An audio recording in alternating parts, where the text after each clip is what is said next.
Any questions, please?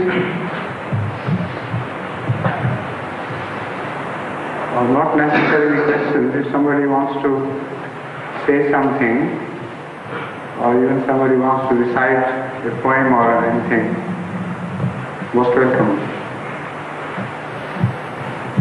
Doctor Sahib, you want to recite a poem? What? I said, when you raise your hand at the poem part of it. Yes, go ahead and ask.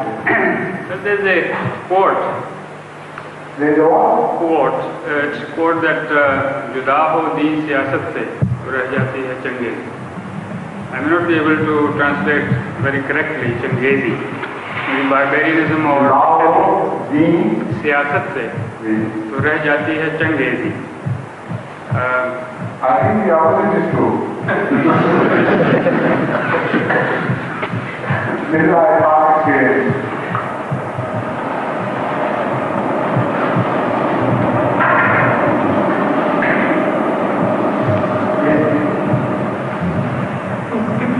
You will explain one of the verses of the Holy Quran. It's in Surah Al-Hajj, in last report. What is the verse? I don't remember exactly. How can I say which verse in the last verse? No, I will mention it. That, yes. The gist is that I make prophets amongst angels and amongst the human beings. So I couldn't understand. Allah يستفيد من الملائكة رسلا ومن الناس. والله يستفيد من الملائكة رسلا ومن الناس. So, what is to be understood? Rusulam here simply means messengers, bearers of messages. So for that purpose, both angels and prophets have the same mission to perform. That is, they carry a message from Allah and deliver to somebody else.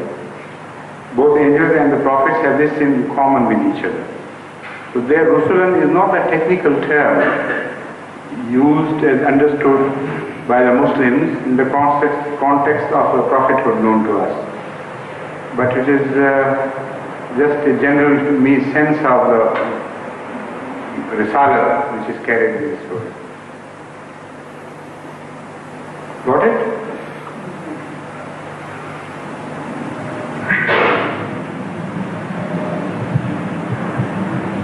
Yes, please.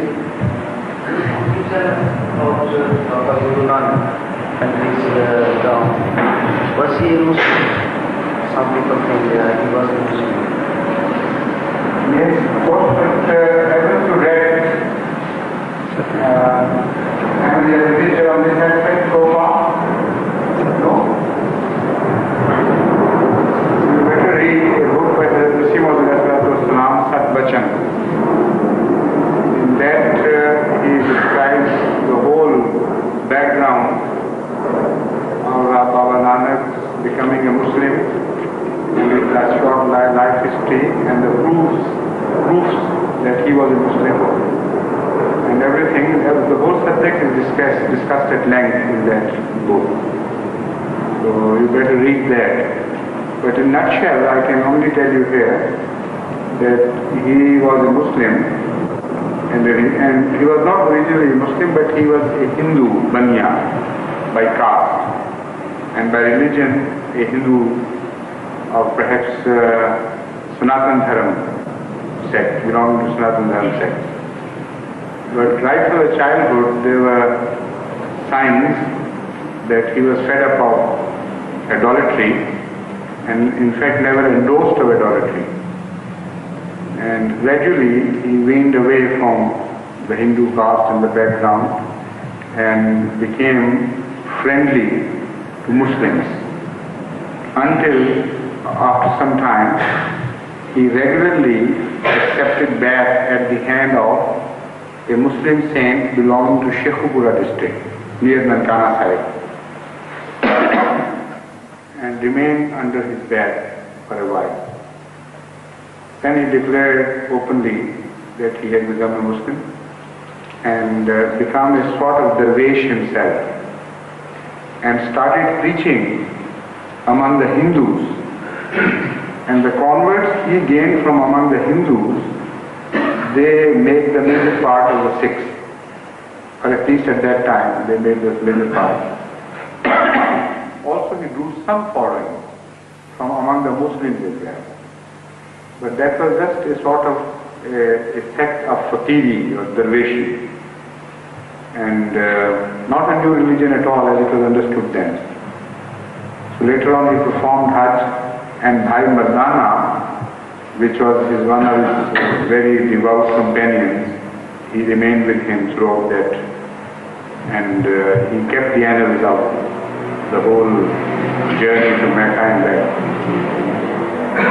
The Hindus, the Sikhs now say that he was a Muslim until the time when he went to Mecca and performed the Hajj. But when the miracle of turning of Kaaba occurred, at that time he renounced Islam and came back a Sikh with a new religion. That is only a fake story because the whole foundation on which the story is laid is without foundation itself.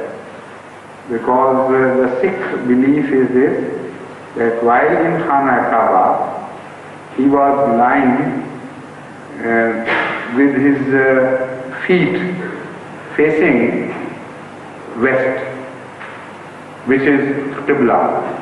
And the Sikhs don't understand that within Kaaba there is no direction. Very stupid to say that he was lying with his feet towards west. Or in some stories say that he was outside Kaaba, but they are more to be understood, better understood. Or at least they carry some reason. That he was lying outside. And I think this is the story more and more in circulation. But with his head in the opposite direction and his feet facing Kaaba.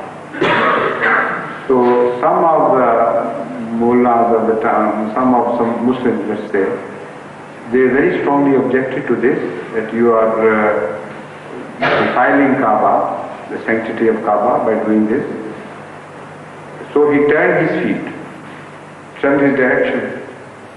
And the moment he turned his direction, he took the swing of the feet in the other direction, the whole Kaaba went round and started facing his feet. So which way he would turn, he would find the Kaaba there. So that was the miracle which converted him from Islam to Sikhism. But it failed to convert all the other witnesses anyway. But this is just a story. It has absolutely no bearing, no rationale, no evidence. Because as far as the conduct of Guru Baba Nanak is concerned, it remained exactly the same. The other day, one of the converts from Sikhs came here and asked the same question to me. And I told him, I said the most important proof, or the most weighty proof which we can give in the support of our view is this, that when Guru Baba Nanak died, he was wearing that chola in which the holy verses from the Holy Quran and Kalma La ilaha illallah and Surah Fatiha were inscribed. And that was the same chola according to the Sikh belief which he was wearing prior to going to Kaaba. The same chola with same inscription was worn by him throughout his life, before going to Kaaba and after going to Kaaba. And in the same chola he died. So I told him that if he had changed his religion, why to have worn the same chola with the verses of the Holy Quran and La ilaha illallah and Surah Fatiha on it? He should have chucked it away and inscribed something else on a new chola. So that's enough proof that the whole story is just imagination and fiction, nothing more. So that is a nutshell. But when you read Sadbachan, then you will find it a very interesting reading. And nowadays I think the Ahmadis in the West should pay attention to Satbachan much more than before, because this is the right time psychologically to preach among the Sikhs. Another idol which they had created is broken down. They are in a state of mass frustration. And this is the right time when the new ideologies can make openings into a people. So psychologically this is the most opportune moment for Muslims to preach among the Sikhs. So you better read, and thank you for this reference because it gave me opportunity to remind everybody about this.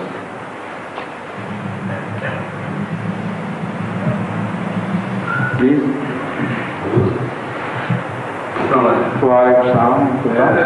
सिखों की book है जी जपजी गुटका, उसके अंदर लिखा हुआ है कि वक्त ना पायो काजियाँ जो लिखण ले कुरान। मेरा ख्याल ये भी उनकी पेशगोई है कि भी उनको ऐसे मौके के ऊपर उनको ट्रबल ना डाले जाए और जब कुरान के मार्ग लिखे जाएं तो उसकी मेरा ख्याल है सिखों को सजा तो जरूर मिले जो उन्होंने नाफरमानी की है।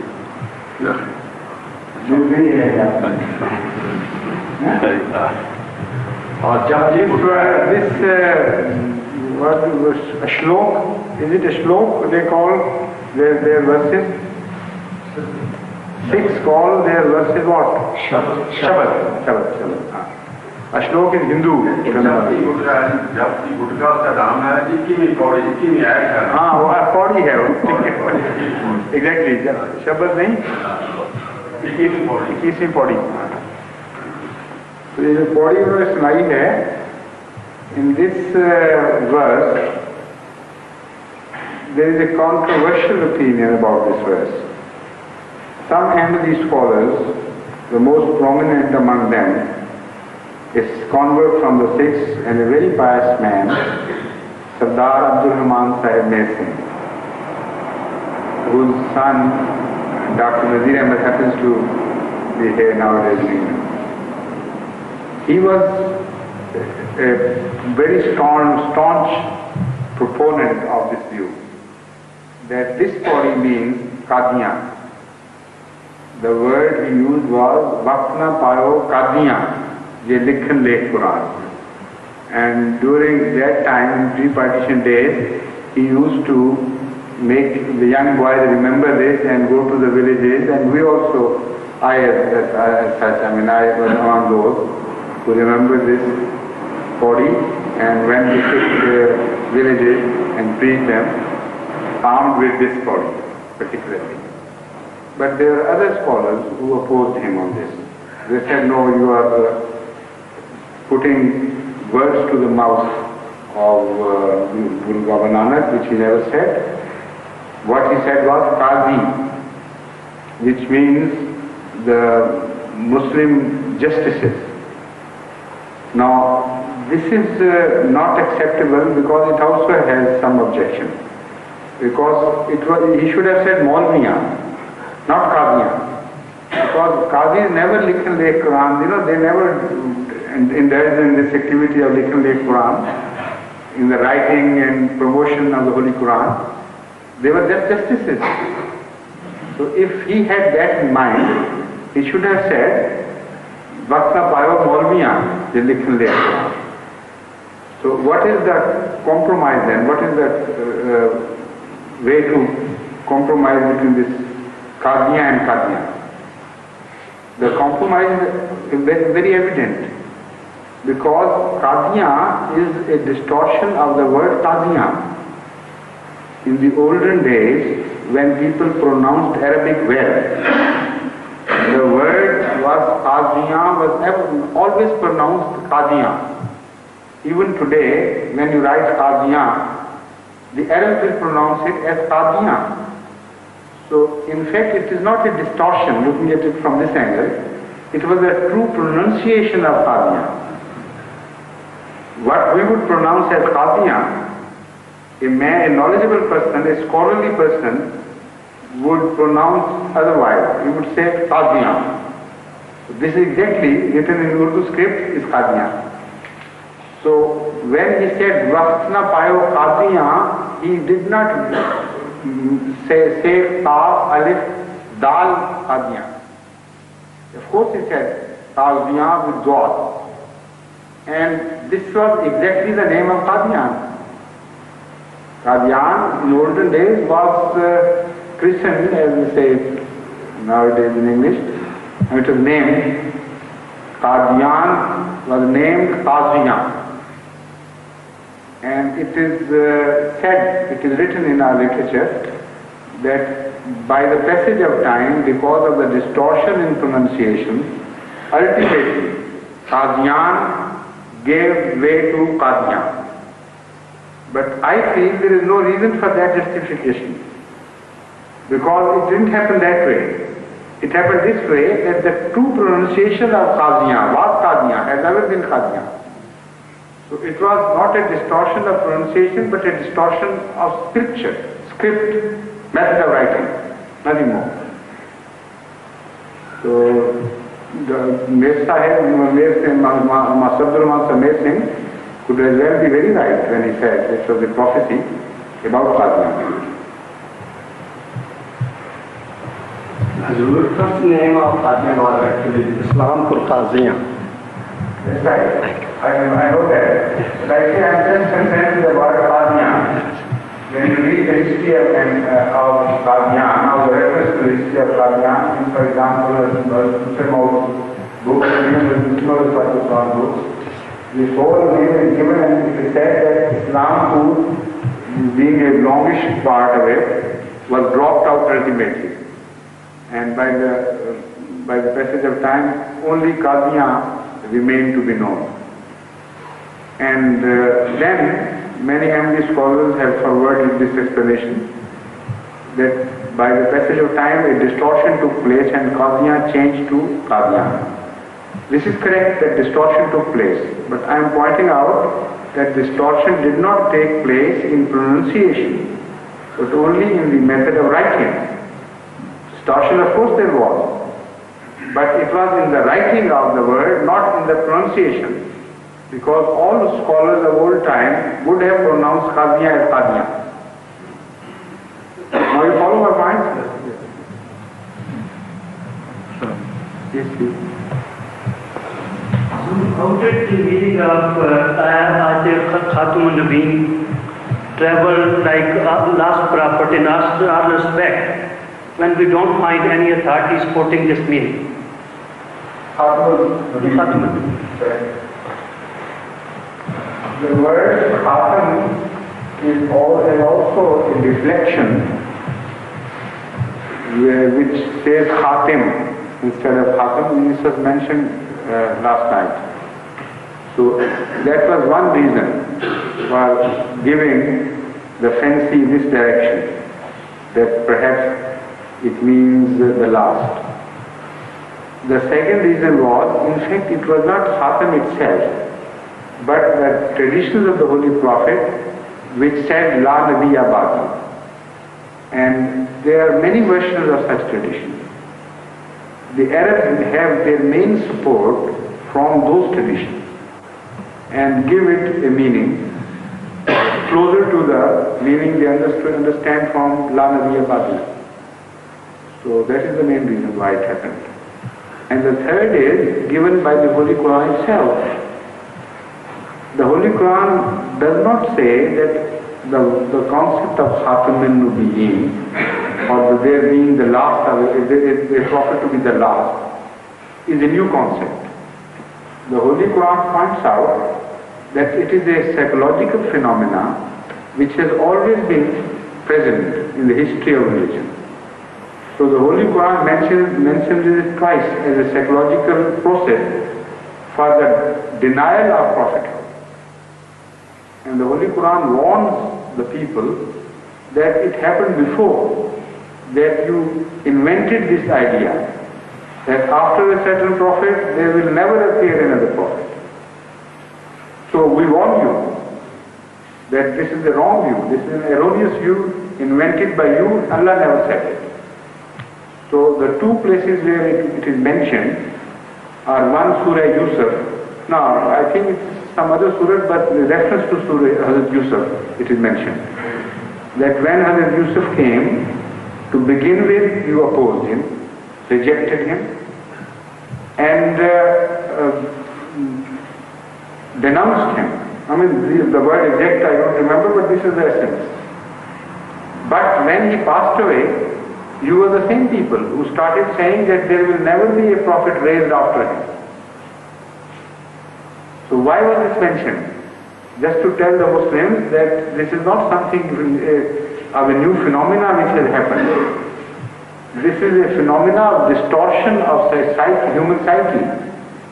They want some excuse for denial of a prophet, and say they invent this, that of all right, we have accepted at last, with some difficulty, this one, but no more please. That is the human psychology which has been mentioned.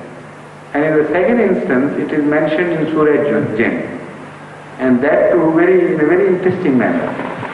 Surah Jinn tells us, now about Surah Yusuf, not Surah Yusuf, about this reference to Hazrat Yusuf. The Maulvis of today could take this stance that it was only a historical reference after the appearance of Hazrat Muhammad Mustafa sallallahu alaihi wasallam. There was no need for further reference to this, because this time now a final prophet in time had actually come.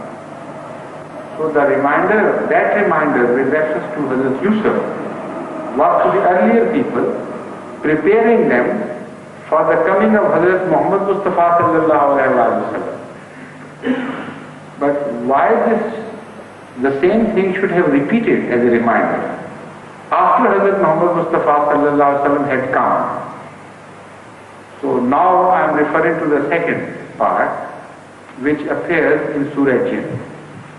Surah Jinn tells us that a delegation from among the jinn, and historically it can be proved that they were a people from Yemen, from a mountain area of a very hardy nature and a rebellious type of people, who had heard of Islam and sent their emissaries to Hazrat Rasul Kareem sallallahu alaihi wasallam for discussion.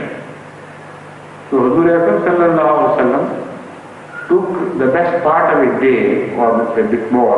In fact, they have stayed the night over in the vicinity of Mecca. Medina. Was it Medina or Mecca? Makkah, in the vicinity of Mecca. And they had quite lengthy discussions. And ultimately, they got initiated and accepted the hand of Hazrat Akram sallallahu alaihi wasallam in that. Hazur accepted their hand in that. So, when they were returning, the Holy Quran narrates the story of what they talked in between themselves. And the Holy Quran tells us that, among other things, they were in a very interesting mood, going back and talking to each other. And they were saying that, look here, how stupid our elders were. They used to do this, they used to do this, they used to say this, they used to believe in this. And this is the general talk, that with the grace of Allah we have come out of that darkness, and now we no longer believe in all this hotchpotch. This is the narration which is carried to us by the Holy Quran. And one of those sentences is this, that how stupid our elders were, that they used to believe that Allah will never send another prophet again. So that shows that this reminder was made to those who accepted back of Hazrat Muhammad Mustafa sallallahu alaihi wasallam. For what purpose? For the same purpose that to give this message to Ummah, that till the time of Hazrat Muhammad Mustafa sallallahu alaihi wasallam, this concept was considered to be a stupid concept. And the Holy Quran mentions it as a stupid concept. And suddenly it becomes the most acceptable concept to you, the most highly respectable concept to you. Why this somersault? And why this shift, fundamental shift from the time of Hazrat Muhammad Mustafa sallallahu alaihi wasallam? So when they say this was a stupid thing of our elders to believe that Allah would never send a prophet again, that was held valid, that argument, at the time of Nurul. Otherwise the Holy Quran shouldn't have recorded it. So a valid argument against this concept is rejected by the very Ummah who was warned about it. Two clarifications, sir. Yes. Before I come to that, you mentioned, sir, that Satbachan. I made some of my Hindu Sikh friends read Hazrat Muslim Maud's Sikhon se Darmandana Appeal, or Hazrat Billah Bashir Ahmad Sahab Khalsa from the 10th edition of the Tajish Ahmadiyya, and that had a very great effect to them, an impact on them. On Hindus? On the Sikhs. Yes. On Hindus? Yes, no, I corrected you. meant On the Sikhs. And I don't know, we have a Chief Justice Sikh in Patna, High Court. You can close that to me. I'll try to make him read that, sir. These references which are given to that, those pamphlets or essays, they have a critical nature. Yes. And this conversion is a religious nature. So it's very important for teaching purposes to give such religious. Some people differentiate it, especially the non-Ahmadis, between usually and the interest, especially the band interest. Holy Hazrat Muslim Maud in his commentaries to the Quran has said that I am permitting this band interest for some time for the propagation of Islam, but a time may come when we will stop this also. Has it been any amendment? Do you have a reference to this? I remember that he said it in a different context, in fact. I'll explain anyway. Yes, continue. So has there been any amendment or rethinking about this?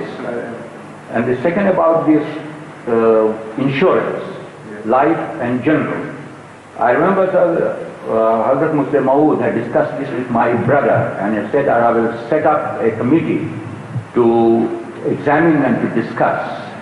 Have we as a Jamaat that shows that the Ahmadis, even the most learned Ahmadis in India, are not keeping pace with the Ahmadis in Pakistan about the latest developments and thoughts and everything.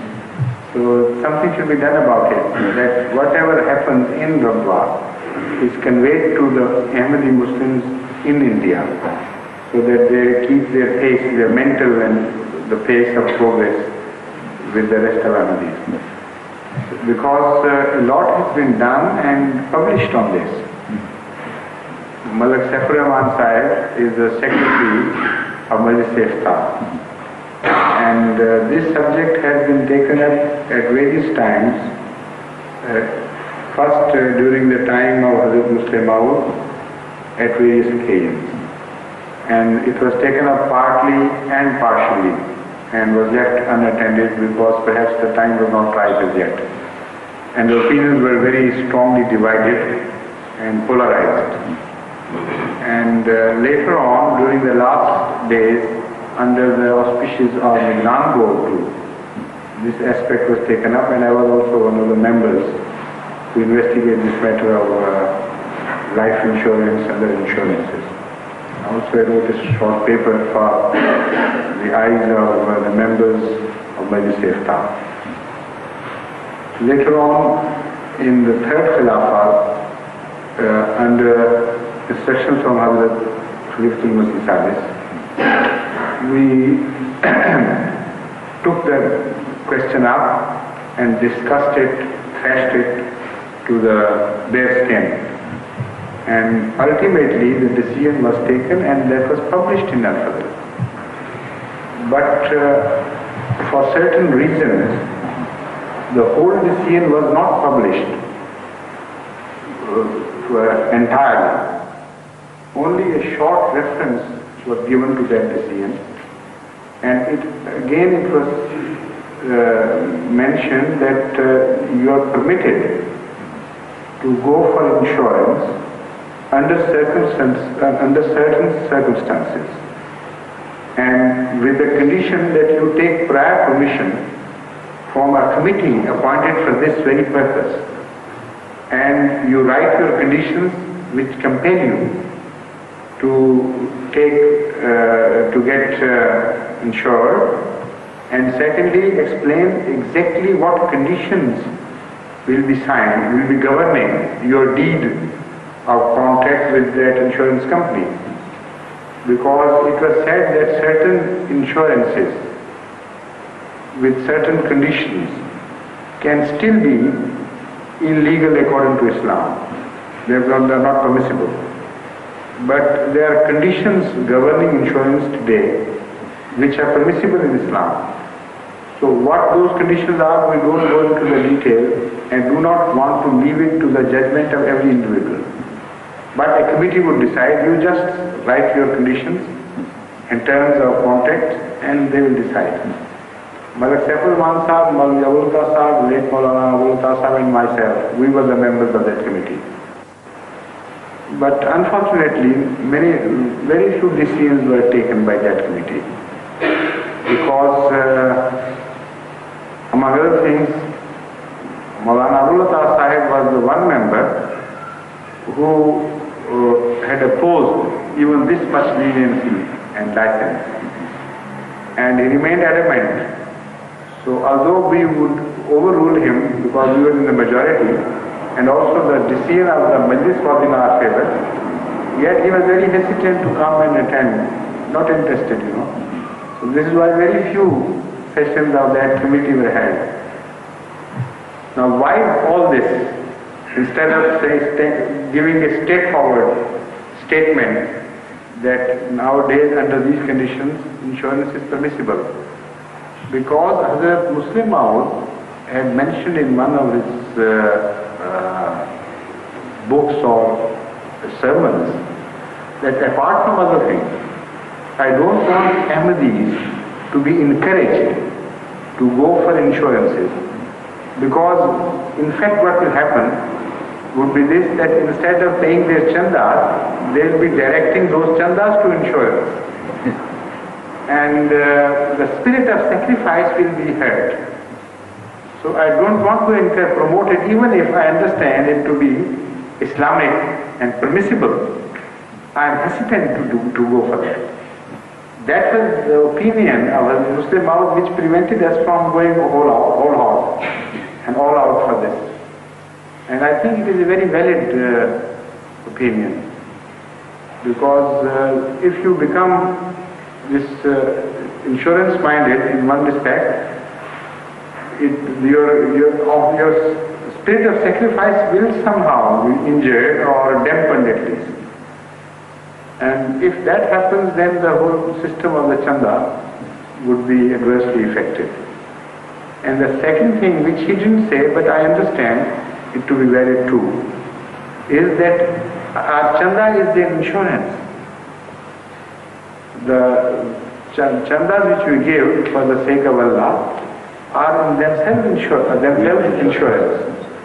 And that is the type of insurance in spirit as well as in letter too, in the sense that for the rest of the people in the world, there is no guarantee, no responsibility for their losses, or let's say for the calamities that hit them of any sort if they are not insured. But Ahmadiyyat cannot overlook the problems of individual Ahmadis. And every day we receive letters from various Ahmadis who sometimes commit their own mistakes and blunders and suffer for them. Yet when they write to me, I refer the matter to the relevant department of Southern Jamia Ahmadiyya, and a huge sum is every year spent to mitigate the sufferings of individual Ahmadis. That is a sort of insurance. But that insurance is driven from our faith and from the spirit of the community, and it is met by the same chandas which we give. So a sort of insurance, and a much better insurance, is already in operation in Jamaat Ahmadiyya. And those who suffer particularly in the name of Allah because of for no other fault of theirs, but because they are Ahmadis. In their case, Jamaat goes much more forward, and tries to re-establish them in so many ways. This happened in 74, this is happening now, and it will always happen. And in fact, it will further improve. We have our limitations, of course, but a time would come that the limitations would be less, and the income of the Jamaat, the relative income, the income relative to such atrocities, I mean, that will be much greater, of course, inshallah. Hazrat Muslim Maud had said this in the lecture on economic structure of Tahir Rouhani, that Nizam-e-Nau will be the mother and the protector of the rights. Protector of the rights. So a time would come when not only spiritually, but literally, a system of insurance would be in operation in Ahmadiyya, without anybody having to pay for it. You know, a few would be sacrificing and a larger number would be benefiting. What better insurance could people require than this? No, I think. The other was about Was there another question? bank interest and the usury. Well, there is no fine distinction between bank interest and usury in Islam. Yes. What Islam has said, azafun muzafa, has been misinterpreted by those who want to have a compromise with the system of usury in existence in the world today. And they say azafun muzafa means compound interest only. So Allah says, don't eat compound interest.